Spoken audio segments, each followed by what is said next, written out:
Opa, tudo bem? Como você está? Estamos aqui mais uma vez para poder ler a palavra do Senhor.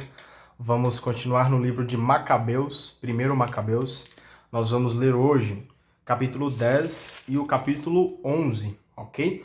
Só para salientar uma coisa, o capítulo 10 aqui e o capítulo 11, eles vão contar para a gente está vendo aqui, que os israelitas, o povo judeu ali, está sendo perseguido por alguns reis, e Jonatas, que agora, depois ali da morte de Judas Macabeus, torna ali o líder do povo judeu, ele está tentando ali fazer algumas alianças com esses reis, porém a gente percebe aqui que esses reis, eles são inimigos, vamos assim dizer, e tentam enganar a Jonatas. Então tentam ali fazer falsas alianças com ele. Talvez ele não tenha a sabedoria suficiente para saber quem está do seu lado e quem não está. Então é muito importante a gente prestar bastante atenção, porque vou ser bem sincero com você, é uma leitura um pouco complexa de ser entendida. Até eu fiquei com uma certa dúvida, mas eu vou lendo aqui e eu vou trazer a explicação que a própria Bíblia traz para a gente aqui embaixo, aqui no rodapé. E aí a gente vai lendo e vamos pedir para que o Espírito Santo de Deus esteja conduzindo a nossa leitura para entender de fato aquilo que a palavra de Deus está trazendo para nós no dia de hoje, beleza? Então, sem muita enrolação, já vamos iniciar aqui em 1 Macabeus, capítulo 10. No ano 160, Alexandre, filho de Antíoco Epífanes, embarcou, tomou posse de Ptolemaida, foi bem recebido e aí começou a reinar. Ao receber a notícia, o rei Demétrio reuniu enorme exército e partiu para enfrentá-lo. Demétrio enviou a Jonatas uma carta com palavras amigas, prometendo engrandecê-lo muito. Ele pensava: vamos fazer logo um acordo com ele, antes que ele faça acordo com Alexandre e contra nós. Caso contrário, ele poderá lembrar todo o mal que nós lhe fizemos, a ele, a seus irmãos e a toda a sua gente. Então aqui, perceba para você ver, eles estão querendo aqui fazer uma aliança com Jonatas, Demétrio está querendo fazer uma aliança com Jonatas somente para que ele, vamos dizer, para que ele se esqueça daquele mal que ele fez contra os seus próprios irmãos, contra os seus próprios descendentes. Então a gente percebe ali que é mais ligado nos interesses pessoais do que de fato está aliados para o bem. Nessa carta, dava-lhe autoridade para recrutar exército, fabricar armas e ser aliado seu, além de ordenar que lhe fossem entregues os reféns que estavam na fortaleza. Jonatas foi até Jerusalém e leu a carta para todo o povo, de modo que pudessem ouvir também os que estavam na fortaleza. Todos ficaram muito assustados ao ouvir que o rei lhe tinha dado autorização para recrutar exército. Os que estavam na fortaleza entregaram-lhe os reféns que Jonatas devolveu às suas famílias. Jonatas passou a morar em Jerusalém e começou a reconstruir e restaurar a cidade. Aos que estavam executando a reforma das muralhas em volta do monte Sião, mandou que usassem pedras quadradas para ficar mais resistentes. Eles assim fizeram. Então os estrangeiros que estavam nas fortalezas, construídas por Báquides, fugiram. Cada um abandonou o posto e foi embora para sua terra. Somente em Betsur ficaram alguns apóstatas que tinham abandonado a lei e os mandamentos. Aí era o refúgio deles. O rei Alexandre soube das promessas que Demétrio tinha feito a Jonatas. Contaram-lhe também as batalhas e façanhas que Jonatas e seus irmãos tinham realizado e as dificuldades que tinham superado. Ele comentou: nunca iremos encontrar homem igual a esse. Vamos fazer dele amigo e aliado nosso. Então enviou-lhe uma carta nestes termos: do rei Alexandre ao seu irmão Jonatas. Saudações.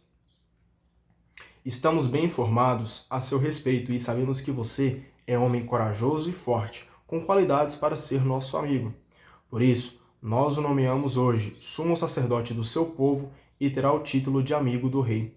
Nós confiamos que você estará conosco em nossos objetivos e que será sempre nosso amigo.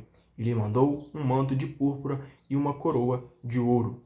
Na festa das tendas, no 7º mês do ano 160, Jonatas começou a usar as vestes sagradas. Enquanto isso, ia também recrutando soldados e fabricando muitas armas. Então a gente vê aqui como se fosse ali um jogando na mão do outro. os poderosos ali tentando fazer aliança com Jonatas, justamente para cada um tendo seu interesse pessoal. Até destaquei aqui a explicação do capítulo 10, do versículo 1 ao 21, que a gente leu agora, que diz o seguinte: com o sucesso, o movimento revolucionário acaba se tornando-se cobiçado pelos poderosos, tanto gregos como romanos. Divididos na competição pelo poder, os gregos prometem regalias. De um lado, Demétrio oferece maior liberdade política e militar, de outro lado, Alexandre Balas oferece o sumo sacerdócio a Jonatas. Poderíamos dizer que o judaísmo acaba de encontrar o seu lugar ao sol. Isso, porém, provoca sérias reações dentro do próprio judaísmo.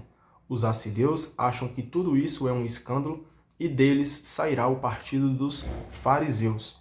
A classe sacerdotal se divide e um grupo de sacerdotes abandona Jerusalém para formar a comunidade dos essênios, também conhecida por comunidade de Qumran. Esses acontecimentos mostram que o movimento revolucionário bem-sucedido precisa ter muito discernimento para não se tornar mero joguete na mão dos poderosos, ou seja, precisa de muita sabedoria para saber quem de fato está ali do lado dos seus povos. E o mais importante, uma coisa aqui que vem tocando no coração é que quem realmente está do lado é Deus. Então, parar de confiar nos homens, ter sabedoria para confiar somente em Deus. Deixa eu colocar esse fone aqui. Acredito que o áudio fica um pouquinho melhor. Não sei se dá uma melhorada, mas eu acredito que sim. Acabei esquecendo. Mas vamos lá. Versículo 22. Demétrio ouviu falar disso e ficou muito contrariado. Pensou: o que será que fizemos para Alexandre conseguir passar na nossa frente e conquistar a amizade dos judeus? Também eu vou escrever-lhes palavras de encorajamento, de elogios e com promessa de donativos para ficarem do meu lado. E mandou-lhes uma carta redigida nestes termos: do rei Demétrio ao povo judeu, saudações. Ficamos muito contentes ao saber que vocês estão observando os acordos feitos conosco e que continuam nossos amigos fiéis, sem passar para o lado de nossos inimigos. Continue sendo fiéis a nós e retribuiremos com benefícios tudo aquilo que fizerem por nós. Isentaremos vocês de muitos impostos e concederemos favores. A partir de agora, eu libero e isento todos os judeus de pagar o tributo e o imposto sobre o sal e sobre o ouro da coroa. Renuncio a terça parte da produção de plantações anuais e a metade do fruto das árvores a que eu teria direito. A partir de hoje e para todo sempre, deixo de recolher tudo isso da Judéia e de seus 3 distritos anexos da Samaria e da Galileia. Jerusalém será uma cidade santa e isenta, junto com o seu território, sem dízimos e sem impostos. Renuncio também ao poder sobre a fortaleza de que está em Jerusalém, passando-o para o sumo sacerdote, a fim de que coloque aí homens por ele escolhidos para guardá-la. Dou gratuitamente a liberdade a todo prisioneiro de guerra que tenha sido levado da Judéia para qualquer parte do meu reino.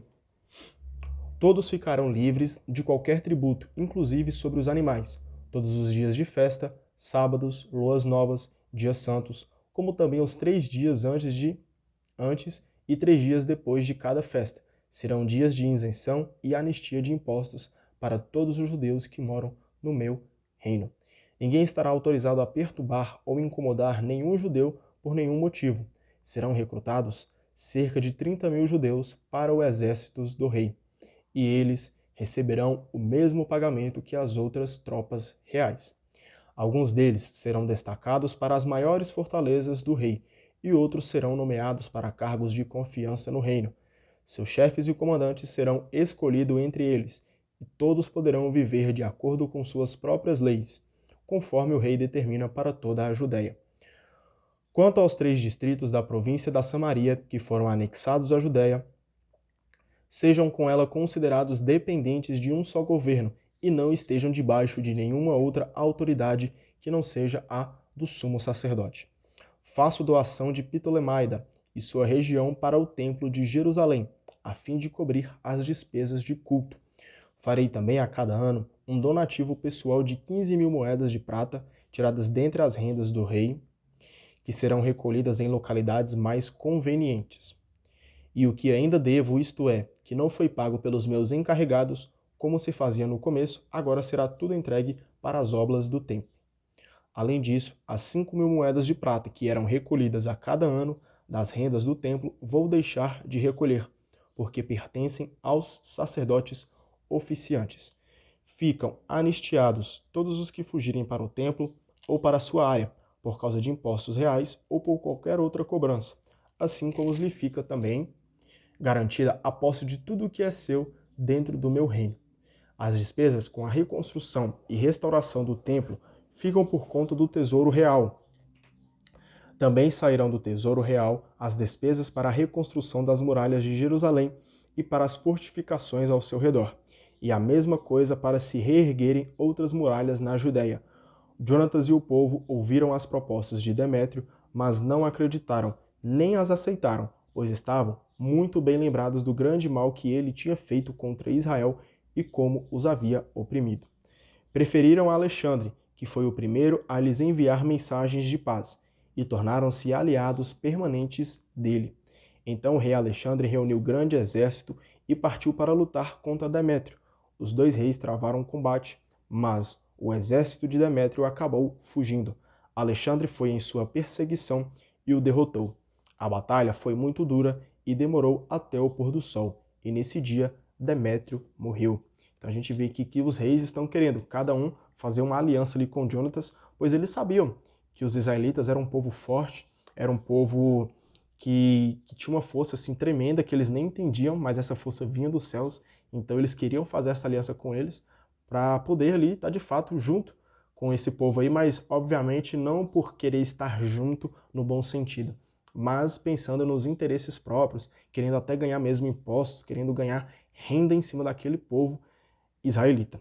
Destacando aqui também mais uma vez a explicação da Bíblia, diz o seguinte: por trás de suas propostas benevolentes está certamente o desejo de colocar Jonatas e os judeus contra Alexandre Balas. Jonatas, porém, percebe a intenção de Demétrio e se coloca ao lado de Alexandre. Versículo 51. Alexandre enviou embaixadores a Ptolomeu, rei do Egito, com a seguinte mensagem: após voltar para o meu reino, e depois de me sentar no trono real dos meus pais e assumir o poder, esmaguei Demétrio e recuperei o nosso território. Travei batalhas contra ele e o seu exército, e o derrotei. Em seguida sentei-me no trono real dele. Agora façamos aliança entre nós. Dê-me sua filha como esposa, e eu me tornarei seu genro. Para você e para ela darei presentes dignos de você. O rei Ptolomeu respondeu: feliz o dia em que você voltou para a terra dos seus pais e se assentou no trono real. Farei o que você propôs na carta, mas venha ao meu encontro em Ptolemaida, para que possamos ver-nos pessoalmente. Aí eu me tornarei seu sogro, como você pediu. Ptolomeu partiu do Egito, levando consigo a filha Cleópatra, e foi até Ptolemaida, no ano 162. O rei Alexandre foi ao seu encontro. Ptolomeu entregou-lhe sua filha Cleópatra e celebrou o casamento em Ptolemaida, com grandes solenidades, como os reis costumam fazer. O rei Alexandre escreveu também para Jonatas, convidando-o a ir ao seu encontro. Jonatas foi a Ptolemaida com todo o aparato, e aí encontrou os dois reis. Deu prata, ouro e muitos presentes a eles e seus amigos. Foi muito bem tratado por eles. Ajuntou-se, porém, contra ele a peste de Israel, alguns apóstatas prontos para acusá-lo, mas o rei não lhes deu atenção. Ao contrário, mandou Jonatas trocar as roupas e o revestiram com púrpura, e assim foi feito. Em seguida, o rei fez com que ele se sentasse ao seu lado e falou aos oficiais: saiam com ele pela cidade e anunciem para que ninguém o acuse de nada, nem o perturbe por motivo nenhum. Quando os acusadores viram o prestígio de Jonatas, as proclamações do arauto e a púrpura que estava vestido, fugiram todos, e o rei lhe deu a honra ainda maior, colocando-o entre os seus maiores amigos e o nomeou general e governador. Jonatas voltou para Jerusalém, tranquilo e feliz. Trazendo aqui mais uma vez a explicação bíblica, diz o seguinte: honrado por Alexandre e Balas e Ptolomeu, os grandes do Império Grego, Jonatas adquire prestígio cada vez maior. Além de sumo sacerdote, passa agora a acumular poderes civis e militares dentro da Judéia. Desse modo, a revolução macabaica feita em nome do javismo, isto é, dos ideais por uma sociedade fundada no projeto de Javé, vai pouco a pouco tornando-se ambígua, ou seja, o projeto de Deus ali vai ficando um pouco ambíguo. O que será que de fato eles estão fazendo ali diante daquilo que Deus queria para a vida deles? O maior risco é sempre reeditar o sistema contra o qual antes se combatia. Então, tá ali numa linha tênue. Eles estão servindo aqueles que eles deviam ir contra. Vamos aqui agora no versículo 67. No ano 165, Demétrio, filho de Demétrio, foi de Creta para a terra de seus pais. Ao saber disso, o rei Alexandre ficou muito preocupado e voltou para Antioquia. Entretanto, Demétrio nomeou como seu general Apolônio, governador da Celecíria. Este reuniu o grande exército e acampou perto de Jânia, e mandou dizer ao sumo sacerdote Jonatas: você é o único que se revoltou contra nós e me deixou em posição ridícula. Por que você conta vantagem contra nós entre as montanhas? Se você confia em seu exército, desça contra nós na planície. Vejamos quem pode mais, porque do meu lado estão as forças da cidade. Pergunte e você ficará sabendo quem sou eu e quem são os meus aliados. Vão dizer-lhes que vocês não serão capazes de ficar de pé diante de nós, pois seus antepassados fugiram 2 vezes no seu próprio país. Vocês não serão capazes de resistir à cavalaria e a este exército, tão numeroso, na planície onde não existem pedras, pedreiras, nem lugar para onde fugir. Ao receber o recado de Apolônio, Jonatas ficou alterado. Escolheu 10.000 homens e saiu de Jerusalém. Seu irmão Simão juntou-se a ele com reforços. Jonatas acampou diante de Jope. Como aí estava uma guarnição de Apolônio, o pessoal da cidade fechou as portas. Então Jonatas atacou a cidade. Os que estavam dentro ficaram com medo. Abriram as portas e Jonatas tomou Jope. Ao saber disso, Apolônio convocou 3.000 cavaleiros, além de poderoso exército, e partiu na direção de Azoto, como se quisesse atravessar a região. Ao mesmo tempo, porém, contando com sua numerosa cavalaria, avançou pela planície. Jonatas marchou atrás dele, na direção de Azoto, e os 2 exércitos se enfrentaram. Apolônio tinha deixado 1.000 cavaleiros escondidos na retaguarda, porém Jonatas sabia que tinha uma emboscada atrás de si. Deixou seu exército ficar cercado e permitiu que atirassem flechas contra eles desde o amanhecer até o entardecer. Os soldados resistiram de acordo com as instruções de Jonatas, até que os cavaleiros de Apolônio se cansaram. Quando a cavalaria se cansou, Simão avançou com as tropas e atacou. Os inimigos foram derrotados e começaram a fugir. Os cavaleiros ficaram perdidos pela planície, depois fugiram para Azoto e entraram em Bet-Dagon, templo do seu ídolo, tentando colocar-se a salvo. Olha aí, tentando colocar-se a salvo num lugar de um deus falso. Jonatas, porém, incendiou Azoto e as cidades vizinhas, após recolher os despojos. Incendiou também o templo de Dagon, com todos os que se haviam refugiado dentro dele. Aqueles que tombaram a fio de espada ou morreram queimados chegaram a 8.000. Jonatas partiu daí e acampou diante de Ascalon. Os habitantes da cidade saíram e o receberam com grande festa. Daí, Jonatas e seus companheiros voltaram para Jerusalém, carregando muitos despojos. O rei Alexandre ouviu contar esses fatos e resolveu conceder mais honrarias a Jonatas. Mandou-lhe então uma fivela de ouro, que é costume oferecer aos parentes do rei, e concedeu-lhe também a título de doação a propriedade de Acaron e todo o seu território. É que a gente fica na dúvida, né? Será que Jonatas está com poder ali, porque os reis estão junto com eles, ou ele está dependente? Até destaquei aqui mais uma vez a explicação que diz o seguinte: a vitória contra Apolônio torna Jonatas ainda mais respeitado por Alexandre. Parece ironia que o sumo sacerdote dos judeus agora socorra seus próprios dominadores, ou seja, aquele que dominava, ele está socorrendo aqueles mesmos. Na verdade, os judeus passam a depender cada vez mais do grande jogo político de potências que disputam o Oriente Médio. Então a gente vê aqui que eles estão ali, ou é poder ou é dependência. Vamos agora para o capítulo 11. O rei do Egito reuniu um exército tão numeroso como a areia da praia e muitos navios. Ele pretendia dar um golpe para tomar o reino de Alexandre e anexá-lo ao seu. Partiu para a Síria com propostas de amizade. O pessoal de cada cidade abria as portas e saía ao encontro dele, porque Alexandre tinha ordenado que o acolhessem, pois se tratava do seu sogro. Porém, logo que entrava numa cidade, Ptolomeu deixava aí uma guarnição militar. Quando chegou perto de Azoto, mostraram-lhe o templo de Dagon, todo incendiado, Azotos e seus arredores em ruínas, cadáveres espalhados e corpos queimados por Jonatas durante a guerra, pois eles tinham sido amontoados ao longo do caminho. Contaram ao rei tudo o que Jonatas fizera, esperando que o reprovasse, mas ele não disse nada. Entretanto, Jonatas foi ao encontro dele em Jope com toda a pompa. Os dois se cumprimentaram e aí passaram a noite. Depois Jonatas acompanhou o rei até o rio Elêutero. Em seguida voltou para Jerusalém. O rei Ptolomeu, de sua parte, foi tomado todas as cidades da orla marítima até chegar a Seleucida, junto ao mar. Eram maus os seus planos contra Alexandre. Mandou emissários ao rei Demétrio com este recado: venha, vamos fazer uma aliança, eu lhe dou como esposa a minha filha, que está com Alexandre, e será você de fato o rei no reino do seu pai. Estou arrependido de ter dado minha filha como esposa a Alexandre, porque agora ele está querendo me matar. Ptolomeu caluniou Alexandre porque estava interessado no seu reino. Olha para você ver. Está aqui caluniando, contando mentiras, justamente por interesse de ter o reino ali inimigo para a sua própria dominação. Olha para você ver. Depois de raptar sua filha, entregou a Demétrio.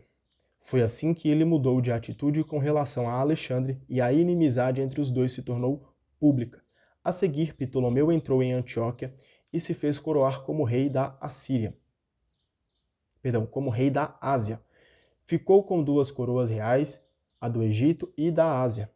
Enquanto isso, o rei Alexandre estava na Cilícia, porque o povo dessas regiões se havia revoltado. Ao tomar conhecimento do que estava acontecendo, foi lutar contra Ptolomeu. No entanto, este o enfrentou com forças maiores e o derrotou. Alexandre fugiu para a Arábia a fim de se esconder, enquanto o rei Ptolomeu recebia homenagens. O árabe Zabidiel cortou a cabeça de Alexandre e a mandou a Ptolomeu. Entretanto, o rei Ptolomeu morreu 3 dias depois e os soldados que ele tinha deixado nas fortalezas foram mortos pelo pessoal que morava nestas cidades fortificadas. Desse modo, Demétrio começou a reinar no ano 167. A explicação aqui desse capítulo 11, a primeira parte, diz o seguinte: 3 rivais disputam a soberania da região do Oriente Médio: Ptolomeu, que já é o rei do Egito, Alexandre Balas e Demétrio II. Com a morte dos 2 primeiros, Demétrio II permanece como único soberano. Versículo 20.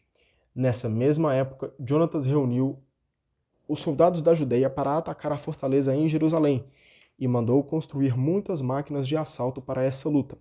Uns maus patriotas, apóstatas, foram dizer ao rei Demétrio que Jonatas tinha cercado a fortaleza. Ao ouvir isso, Demétrio ficou furioso e resolveu partir imediatamente para Ptolemaida. Escreveu a Jonatas ordenando que suspendesse o cerco à fortaleza e fosse o mais breve possível ao seu encontro em Ptolemaida. Ao receber a carta, Jonatas mandou continuar o cerco. Em seguida, escolheu alguns anciãos de Israel e sacerdotes e foi pessoalmente enfrentar o perigo. Levando prata e ouro, roupas e outros presentes, apresentou-se ao rei em Ptolemaida e este o recebeu bem. Alguns apóstatas continuaram falando contra Jonatas, mas o rei Demétrio tratou-o da mesma forma que os reis anteriores, elogiando-o diante de todos os amigos. Confirmou-o como sacerdote e nos outros cargos importantes que ele tinha antes e o considerou como um dos seus principais amigos. Jonatas pediu ao rei que isentasse os impostos da Judéia e os 3 distritos da Samaria. Em compensação, ele lhe mandaria 10 toneladas de prata. Ou seja, cada um aqui querendo ajustar ali o seu próprio interesse pessoal. O rei concordou, e sobre isso lhe escreveu a seguinte carta: do rei Demétrio ao seu irmão Jonatas e à nação dos judeus, saudações. Aqui transcrevemos cópia da carta que escrevemos a respeito de vocês ao nosso parente Lástenes, a fim de que possam dela tomar conhecimento. Do rei Demétrio ao seu pai Lástenes, saudações. Nós achamos bom favorecer as nações dos judeus, que são nossos amigos e observam tudo o que nos parece justo por causa das suas boas intenções a nosso respeito. Nós confirmamos para eles a posse do território da Judéia e dos 3 distritos de Afarema, Lida e Ramataim, que eram da Samaria e foram anexados à Judéia, com tudo o que lhes pertence em benefício dos sacerdotes de Jerusalém, como compensação pelos impostos que pagavam anualmente ao rei sobre a produção das plantações e dos frutos das árvores. Outros tributos que são devidos a nós como dízimo, o imposto das salinas e as coroas que nos devem, a partir de hoje, nós dispensamos os judeus de tudo isso. Nenhuma dessas disposições será revogada a partir de agora e para todo o sempre. Cuide-se, pois, de fazer uma cópia desse documento que será entregue a Jonatas, a fim de que o coloque em lugar bem visível na montanha santa. O rei Demétrio sentiu que o país estava em calma e que ninguém mais lhe fazia oposição. Dispensou então suas forças armadas, voltando cada um para sua casa, menos os batalhões mercenários recrutados entre as ilhas das nações. Todos os contingentes, porém, eram do tempo dos seus pais. Voltaram-se contra ele. Trifão, antigo partidário de Alexandre, notou que todos os quartéis estavam reclamando contra Demétrio e foi à procura do árabe Jânlico, que estava criando o menino Antíoco, filho de Alexandre. Pediu que lhe entregasse o menino para fazê-lo rei no lugar do pai Alexandre. Contou-lhe tudo o que o Demétrio tinha feito e como suas tropas o odiavam, e Trifão permaneceu aí muitos dias. Nesse meio tempo, Jonatas mandou pedir ao rei Demétrio que retirasse as guarnições da fortaleza de Jerusalém e das outras fortalezas, pois estavam continuamente provocando Israel. Demétrio mandou a Jonatas esta resposta: não farei somente isso por você e pela sua nação. Logo que me for dada a oportunidade, darei muito prestígio a você e ao seu povo. No momento eu gostaria que me mandasse alguns homens para lutar ao meu lado, porque todas as minhas tropas me abandonaram. Então Jonatas mandou 3.000 homens valentes para Antioquia. Quando se apresentaram ao rei, este ficou muito contente. A população da cidade se aglomerou no centro. Eram cerca de 120.000 pessoas querendo matar o rei. Ele fugiu para dentro do palácio, enquanto o povo tomava conta das ruas e começava a atacar.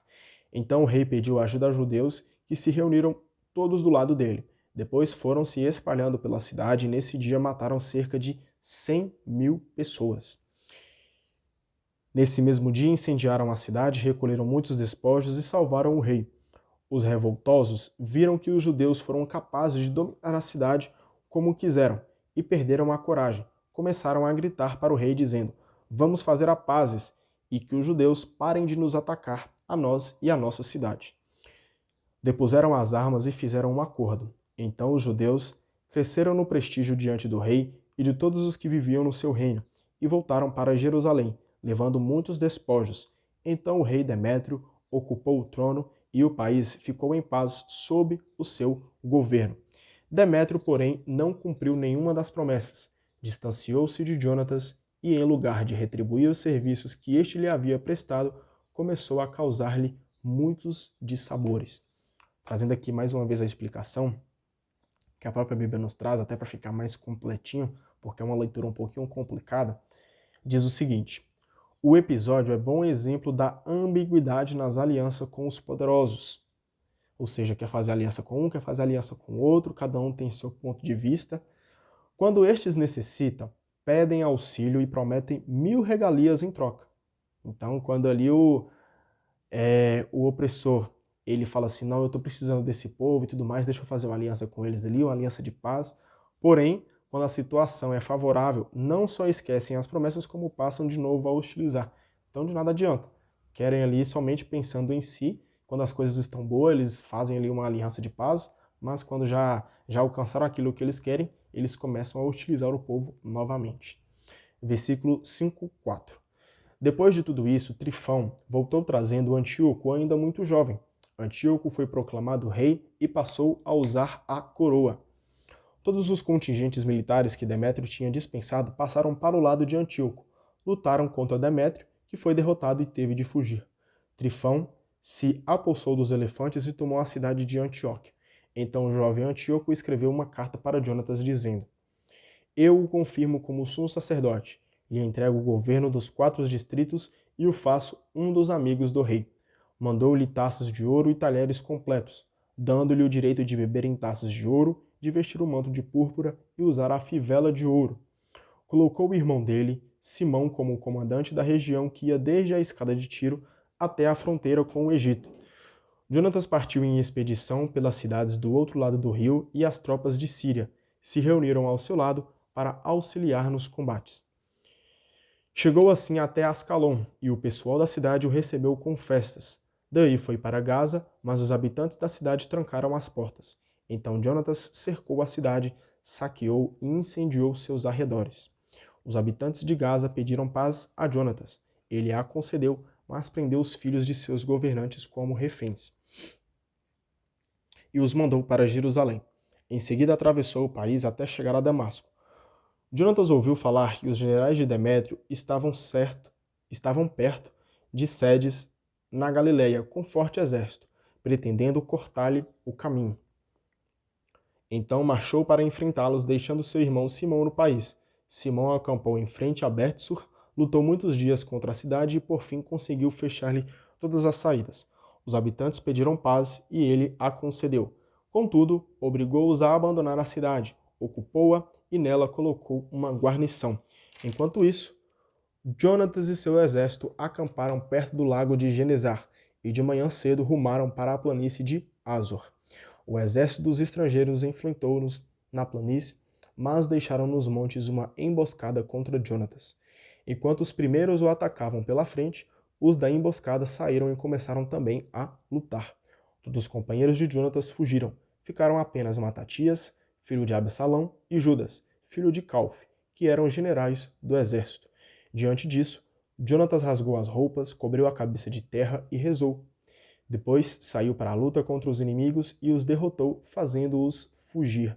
Então é interessante aqui que, diante do inimigo, ele reza para poder fazer a vontade de Deus. Seus companheiros que estavam fugindo tornaram a se unir com Jonatas e perseguiram os inimigos até Sedes, onde estava o acampamento inimigo. Aí chegando, acamparam. Nesse dia, morreram cerca de 3.000 soldados estrangeiros e Jonatas voltou para Jerusalém. Assim a gente finaliza, mas só trazendo a explicação dessa última parte aqui do versículo 11, diz o seguinte: Jonatas se alia a Trifão, que está interessado em derrubar Demétrio II e colocar ao trono o jovem Antíoco VI, filho de Alexandre Balas. Ao mesmo tempo, Jonatas e Simão vão ganhando terreno na Palestina. Então, assim a gente finaliza com a leitura do dia de hoje. Vamos vendo ali essa aliança que Jonatas vai tentando fazer com os reis, cada um é de uma região diferente. O que será que vai suceder dessa história? Fica aí para os próximos dias. Vai acompanhando a gente dia após dia, tá? Aqui nós vamos lendo a Bíblia juntos e nós vamos entendendo ao pouco aquilo que a Bíblia está querendo nos ensinar, aqui especificamente falando do livro de Macabeus. Então, fique firme aí, amanhã estamos juntos, depois de amanhã, se Deus quiser, estaremos juntos também, fazendo tudo pela vontade de Deus. Então, Deus te abençoe, leia a Bíblia, tá? Não se esqueça de fazer o bom uso desse instrumento aqui que Deus deixou para nós. Então, Deus te abençoe, até mais. Tchau, tchau.